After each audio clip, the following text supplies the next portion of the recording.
Herkese salam, yeni bir derse hoş geldiniz. İkinci dersimizde biz indiki zamana ait suallar tertip etmiştik.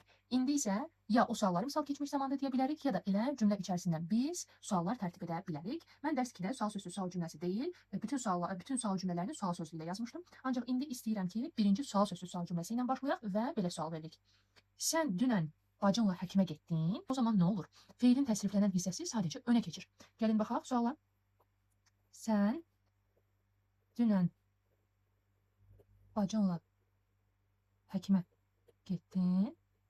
Ne edirik? Soruşuruq. Sən olduğuna görə bizim şəxsimiz du sənə görə təsriflənəcək və sual veririk. Bist du gestern mit deiner Schwester? Çünki sənin bacın olduğuna görə zum Arzt gegangen. Bist du gestern mit deiner Schwester zum Arzt gegangen? Sən dünən bacınla həkimə getdin. Sual sözü, sual cümləsi olduğuna görə feilin təsriflənən hissəsi keçdi birinci yerə, feilin partikul forması isə gəldi cümlənin sonunda. İndi ikinci cümlə belə idi ki, dünən həkimə kim getdi? Dünən həkimə kim getdi? Bilirik ki, kim və sual əvəzliyidir. Birinci yerdə gəlir. Artıq nə edirik? Partikul var, yəni zamana görə təsrifləndiririk. Ver özünə sonra üçüncü şəxsin təkini istəyir. Wer ist gestern zum Arzt gegangen? Wer ist gestern zum Arzt gegangen? Dünən həkimə kim getdi? Üçüncü sualımız isə belə idi. Dünən sən həkimə kiminlə getdin? Dünən.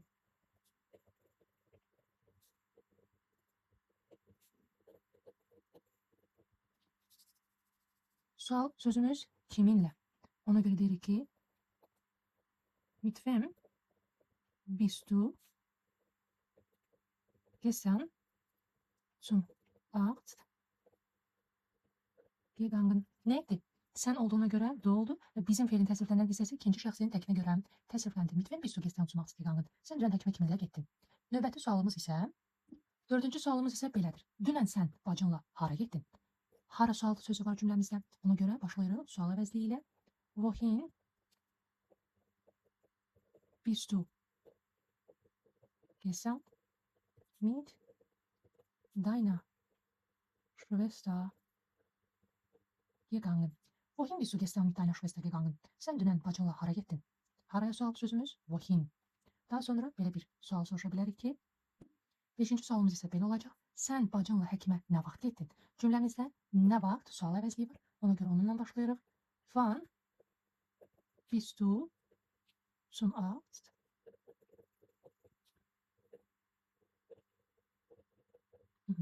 Wann bist du zum Arzt gegangen? Özür dilerim, burada bacınla mit deiner Schwester.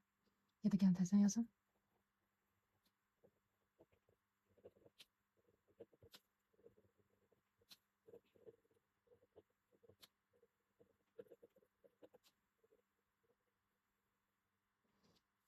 Təbii ki, biz 5-ci sualımızda Wann bist du zum Arzt gegangen? Sən həkimə nə vaxt getdin deyə də sual verə bilərik. Mit deiner əlavə etsək, Wann bist du mit deiner Schwester zum Arzt gegangen? Sən bacınla həkimə nə vaxt getdin?